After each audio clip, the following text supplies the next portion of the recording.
Doctor గారు శ్రవంతి ఇలా అడుగుతున్నారు. మా పాపకి ఇంకా నా పాలే పడుతున్నాను.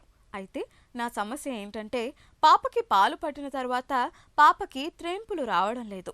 పాలు తాగిన తర్వాత భుజం మీద వేసుకొని కొట్టినా కూడా బిడ్డకి తేన్పులు రావడం లేదు.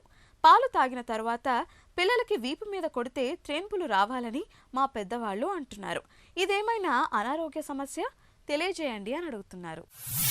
శ్రవంతి గారు, పిల్లలకి తేన్పు అన్నది ఎందుకు వస్తుంది అంటే తల్లి పాలు తీసుకున్నప్పుడు వాళ్ళు బయట నుంచి ఎయిర్ అంటే గాలి కూడా లోపలికి తీసుకొని కడుపులో వెళ్ళి ఉండిపోతే లోపల స్టమక్లో ఉండే గాలి అది బయటకు వచ్చేస్తే బేబీస్ కంఫర్టబుల్గా ఉంటారన్నమాట.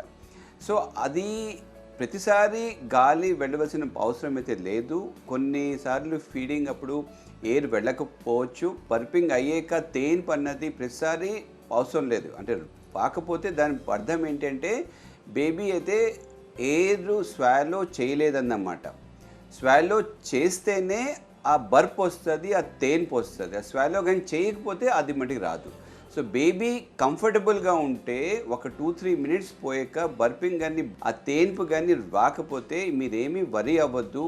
అది it can be absolutely normal.